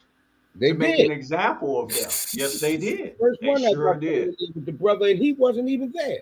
They sure did. When he actually had the camera. They sure did. He was outside, made sure he didn't break any law. They said, nah, nigga, you was the one, you going in jail. They sure did. Now, you know what, too? Though, when they had the cameras on all the people climbing up and sitting in the senators and the representatives' chairs and what, there were no black faces in there. I mean, so they were still like, you know, the handful of us that were even there had enough sense not to climb those walls or to sit in those chairs. I mean, there's still a little bit of a difference. Oh hell no, they would have. See that's what we talking about. See, because the handful that was there knew what would happen. That brother's still in jail. Yep.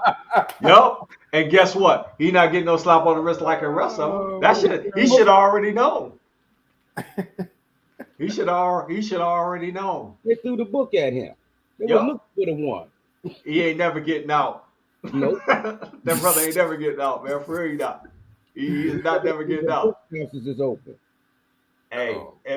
but I didn't tell him to go out there. I didn't tell him to run his monkey behind out there and go get with them people. Leave them people alone. Leave them people alone, man. For real, for real. Leave them people alone. You how you have something to add to that, bro? No. I was just laughing, bro. I'm just like, you know, we even was like, okay, I'm there, but I'm gonna keep a little bit of a distance, and they still locked the brother. Threw the up. book at him. Man, you You kidding? do, man. Are you kidding? And guess what? Because you out there and you know you're not supposed to be out there, they're gonna throw the book at you anyway. They're gonna throw the book at you twice. Mhm. They're gonna hit him with the book once. Bow! Stand him up, let me hit him again. Bow! You get to get hit twice over the head for being an idiot. Leave them people alone, man. Leave them people alone. And now they're having all of these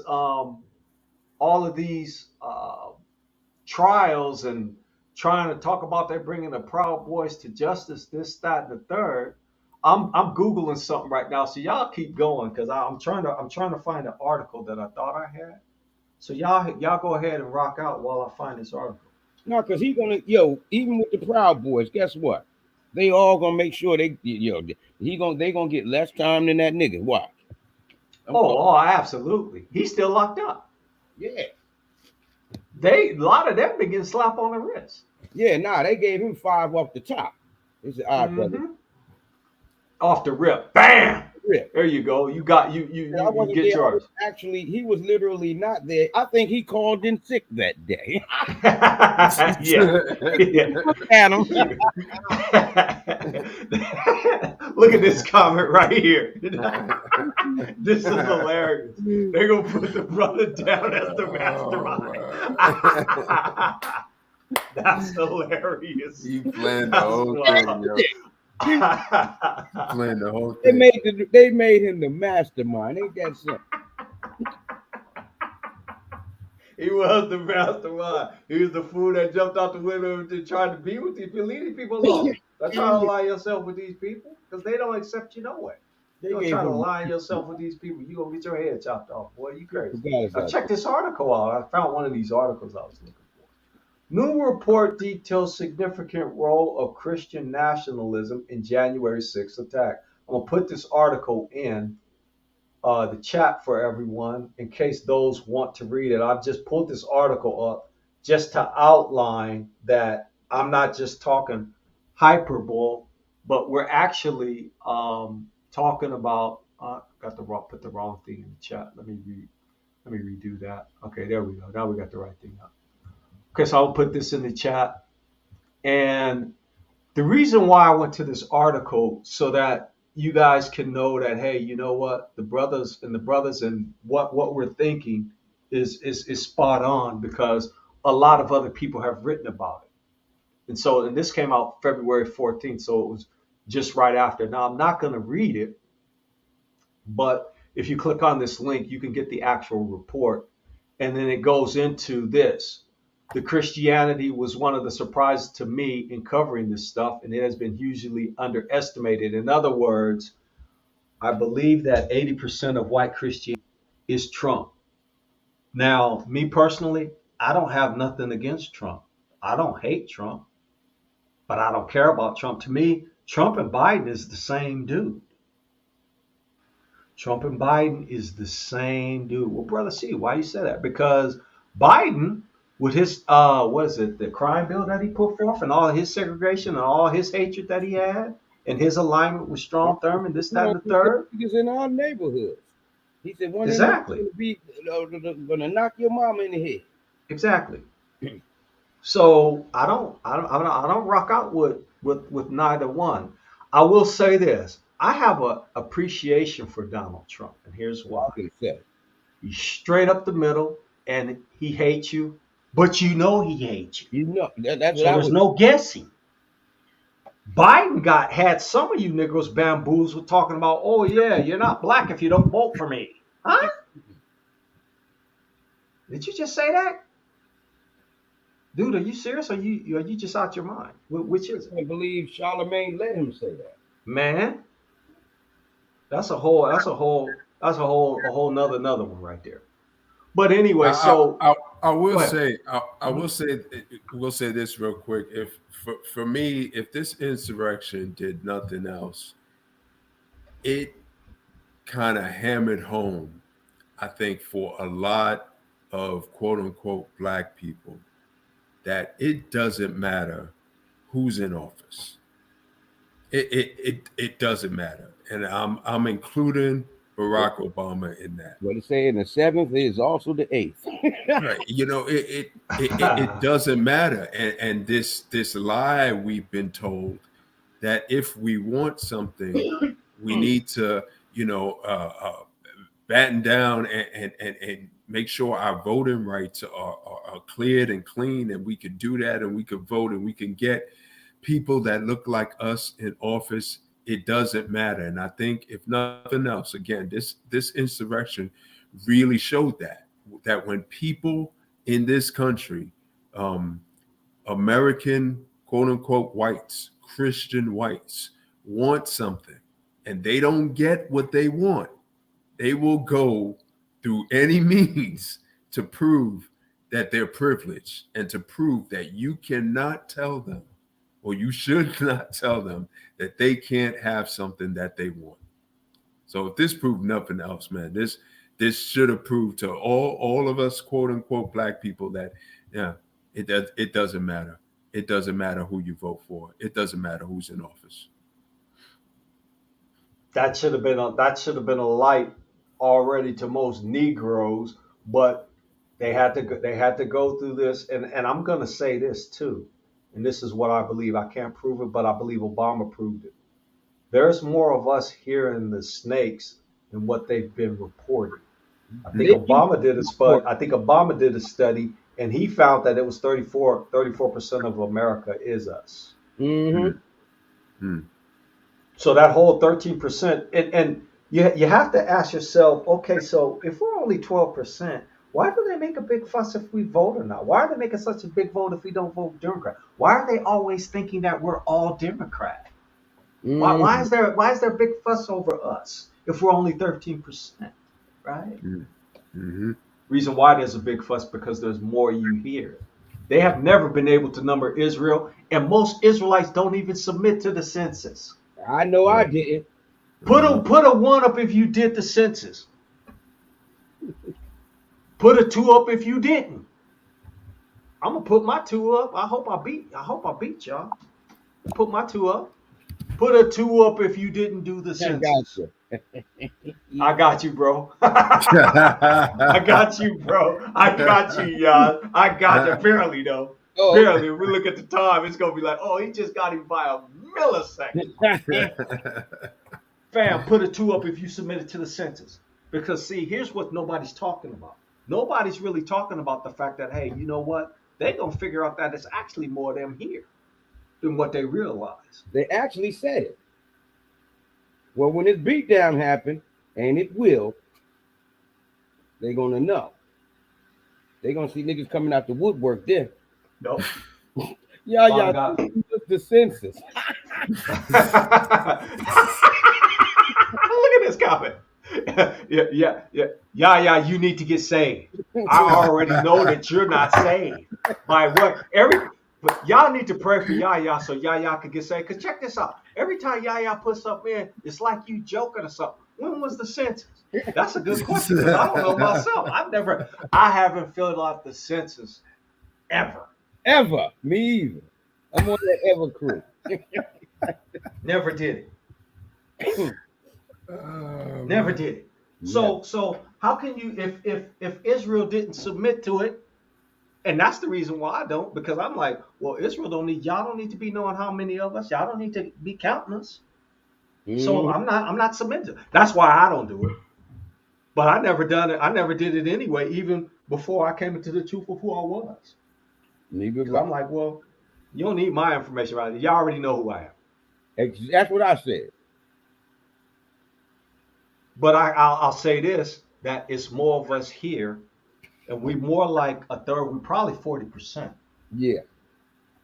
How you gonna have all of these slaves here, and then you've got breeding centers in different states, especially the one I believe in Georgia, where Mm-hmm. that's all they're doing is cranking out Israelites, Mm-hmm. right? Okay. And then you brought over so many million, you killed so many million, so you got millions. So these millions have babies, then those millions have babies, then those millions have babies, and we've been stuck in neutral 12% since we've been here. That's a lie from the pit of hell. Because your numbers grew even when you was important. Those wicked ass euros that you was important and that you import from this day from Europe. Hey, that's why they always importing them and giving them stuff. See, they always had to import. For what reason? Bring that out. For And what reason? because they don't reproduce. They don't reproduce. That's Those right. they've been attacking their wombs since they've been attacking ours. That's right. Jeremiah 17:5. Thus saith the Father, cursed be the man that trusteth in man. Amen. Don't trust them. And please don't believe nothing I say. If I say anything, run it against the book.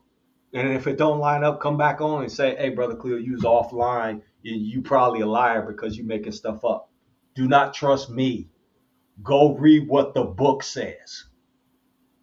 Go read it. Books say go read, get the precepts, study to show thyself approved. What does that mean? Study to prove it to yourself. Don't trust no man. Father gonna put people in your way, and he gonna say, "Oh yeah, it's okay for you to rock out with this guy over here because he talking about the book and making flesh his arm, whose heart departed from our Elohim." If you ain't LSC, your heart ain't with the Father. You're not with him. You could play false pretend all you want. You could play false pretend. You can. You could trick yourself, but you're only tricking yourself because there's records. Ain't nobody life sealed. Whereas, okay, Brother Cleo life is sealed. You can't see it. Okay, the Father see it though, right? So I'm gonna read the rest. I'm gonna read a piece of this. And I'm going to read this part because this part is critical. The imagery and violence of January 6th left indelible stamps on the American memory. Of the thousands of photos and videos taken that day, several moments have come to symbolize the insurrection.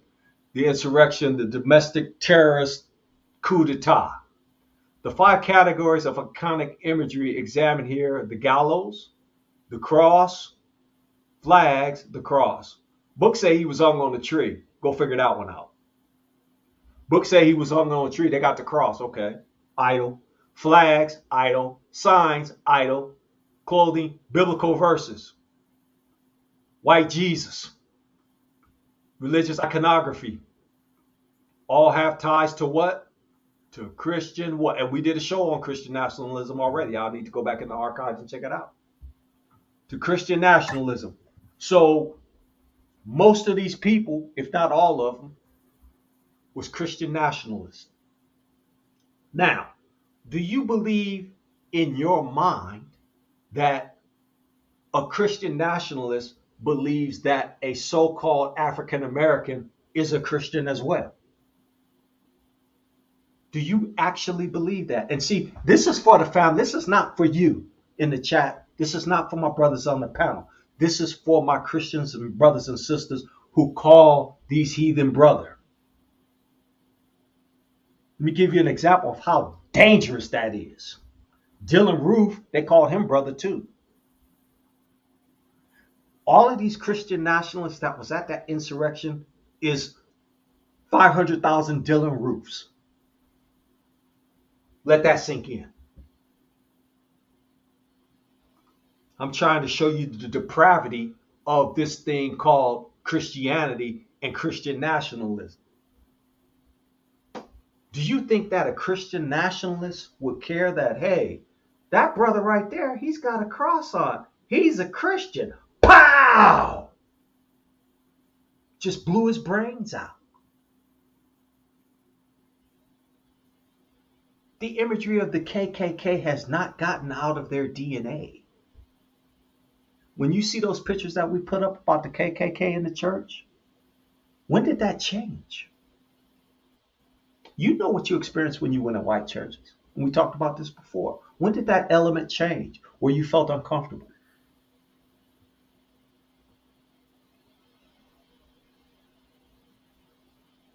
Everybody, when you look at the imagery of the insurrection, you should see 500,000 Dylan roofs. And that's only counting the ones that was there. You better have your eyes awake for those that are so-called being friendly to you. Buffalo, Dylan Roof. You better be awake to those Democrats that are friendly to you. Books say they are sheep, but inside they are what? Like ravenous wolves.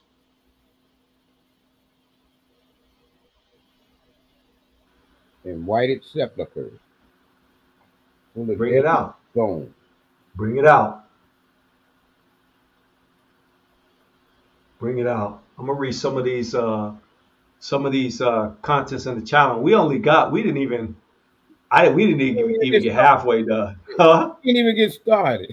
we got to come back for part 2 to this, because fam, what we're going to do is we're not only tying this in, but we're also going to talk about and tie in some of the latest events, because we didn't really even go into the Buffalo shooting and the Uvalde shooting and how all of that's related to different things.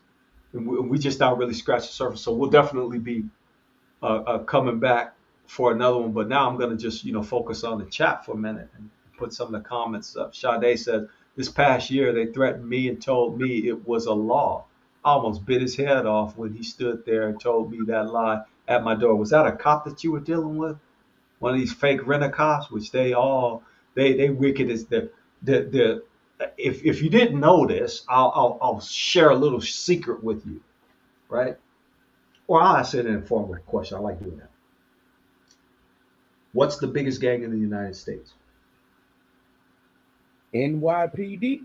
Okay, see, there he goes ruining the punchline. Good shot, brother. What's the biggest? I appreciate that, Yash. Thank you very much. The biggest gang on the earth is the police. Mm-hmm. Point blank. You don't have, police can do this. They can do what gang members do, or what other cliques do against other cliques, right? Go up, rob you, tell you, hey, break yourself. Yep. Run me what's in them pockets. Give me all of that. What you got on your neck? You got some gold on you? Give me that. And guess what? It ain't the black ones doing this neither. Trust and believe that. Black ones probably is, but I'm gonna tell you this right now. White ones will pull you over if you got anything in your car that's of value. Yo, what Debo say? I got about $200. Did Debo say that? Mm-hmm. Get Debo'd all day and night by the biggest gang on the earth. That's why I used to only take $200 when I travel. You better be taking plastic. Nah, it's good to have money these days, though, fam. Swipe your plastic too. You better take your plastic and say, "Hey, man, what's the pen? Give me the pen." And I Debo you. They were swiping people's plastic. I hid my card. The biggest gang on the earth, and they know they are. They the biggest gang on the earth, and the cold part about it is they do what they do with impunity, and they got lawyers behind them, and they got FOP behind them, Fraternal Order of Police. So you can't win. They got the DAs, they got the whole system in front of them. So you can't win. You can't win that battle, but that's okay, because guess what? I have read precept after precept after precept in this chat as a witness, and it's going to be as a live stream as a witness, that none of what these wicked entities going to do is going to get by. And I feel I have comfort in knowing that. What is he going to do for them that hate him? What does he say he going to do to them generations? Well, somebody go get that precept out the book. And while y'all getting that precept, I'm going to put these precepts up. Psalms 118 and 8. Context is better to trust in our Elohim than to put confidence in man. Amen. Amen to that. I say conda what you said. Jason Philip McCauley, Isaiah 44:21. Remember these, O Jacob and Israel, for thou art my servant. I have formed thee. Thou art my servant, O Israel. We the Father's servant. Take that personal that you are the Father's servant. And if you his servant, you should be doing his will. Thou shalt not be forgotten of me. He's not going to never forget us. He said in his book he'd never leave us nor forsake us. Even until the end of what? Right now, you can cut the tension in America with a knife of what's happening here and what's going on here and what's about to befall here. Put a one up if you can feel the tension of what's going on in America right now, and tell me that it's not wrapping up from week to week. I want to see them ones up, because that let me know that y'all know. Put a one up if the tensions haven't ramped up. And what do you mean by tension, bro? What I mean by tension is spiritual tension. You can feel in the spirit what's going on. You can feel in your spirit any moment something could pop off. Any minute now something could pop off. I'm not making that up. That's just where we at right now. And tell me, hasn't got stronger week to week? Not to mention what's going on. Not to mention, I'm not even going to mention what's going on in the skies, the different alignments, and what's happening up there. Not even going to be, don't even have to go into that.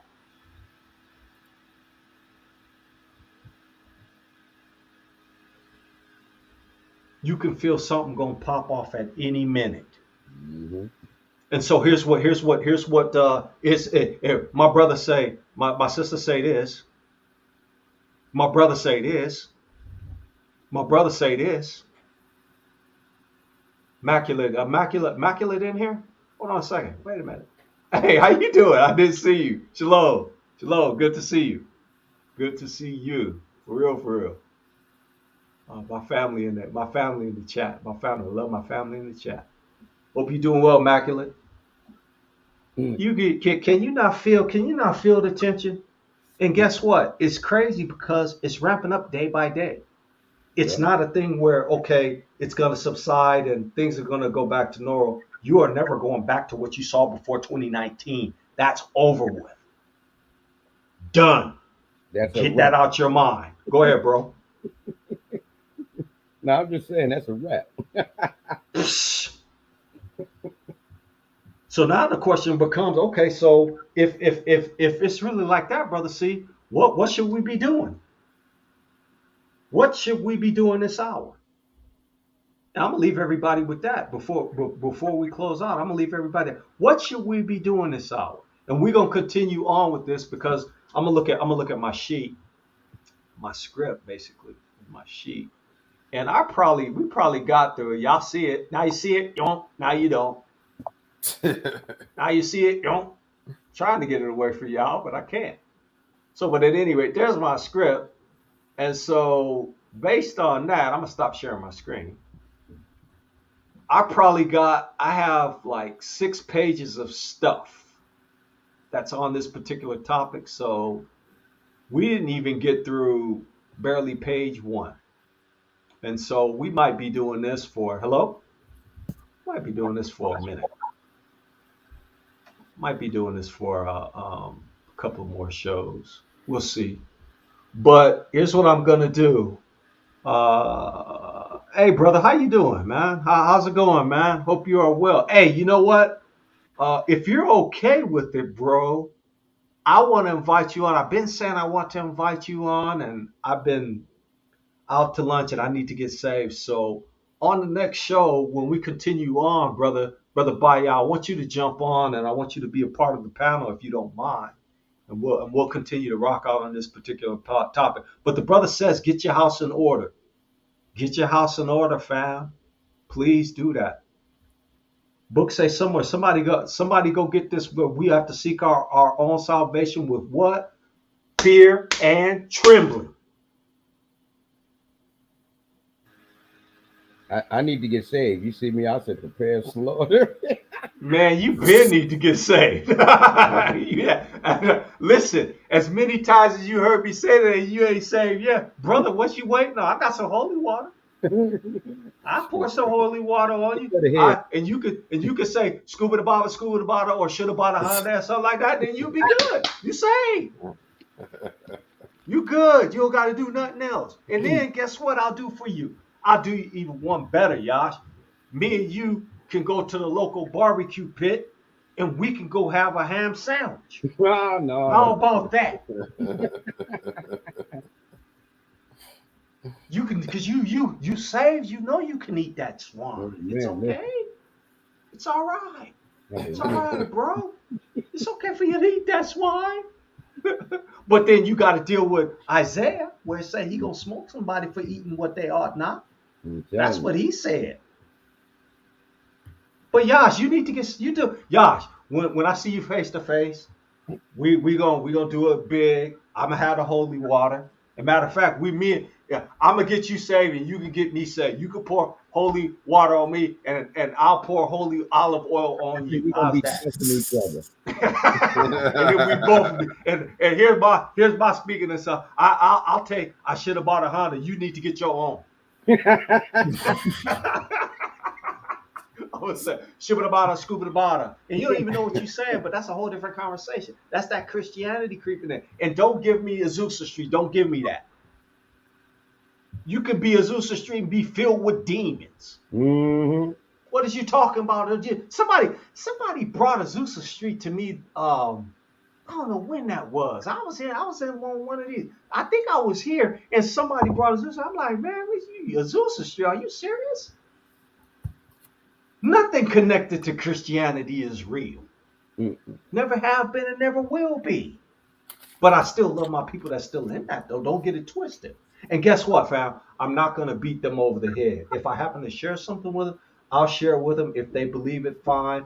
I'll take my sandals or my shoes, dust them off, and then I'm going to keep it moving. I'm not going to be heartbroken, nor am I going to be awestruck. But what we need to do is we need to be praying for one another, and we need to be praying because although we are in dangerous times, we need to make sure that we're in good standing with the Father. We need to make sure of that. And we need to make sure that we tarrying until he gets here. We need to make sure that we tarrying until he gets us out of here. So I'm going to jump off, but we're going to continue this conversation up next. And I appreciate you, fam, in the chat.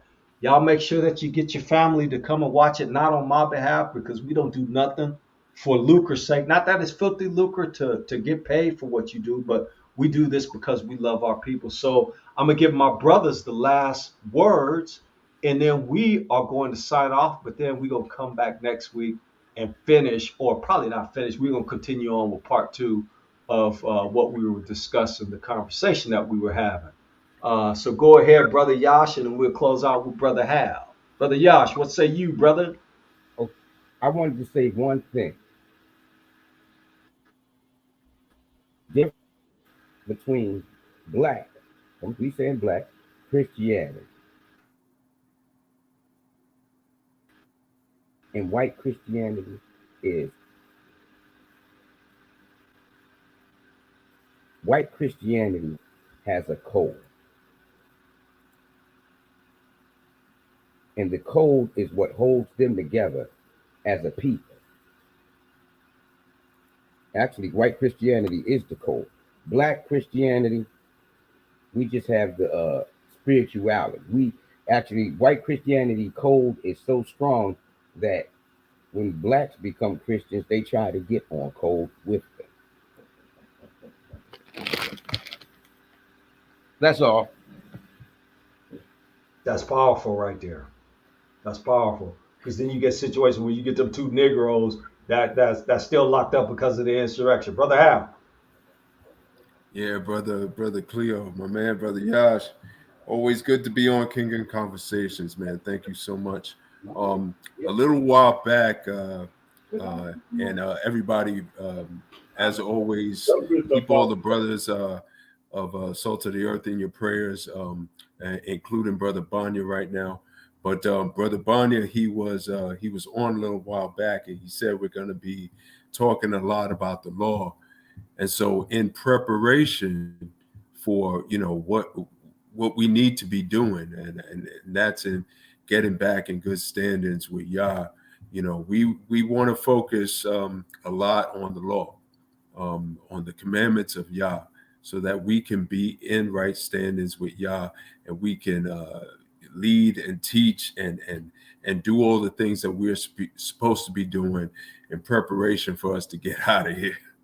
So I just wanted to put that plug in before I left.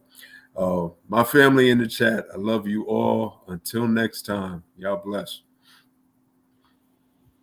Peace and blessings to everybody in the chat. Peace and blessings to the panel. Peace and blessings to my other Salt of the Earth brethren who were not here. Brother Kadar, we saw you in the chat. Brother Banya, peace and blessings to you. Hope all is well. And my good brother Ibri, who was in the chat. I have some issues with my mouse right now, so I can't even get the thing to get to where it needs to get to. But this has been another Salt of the Earth production.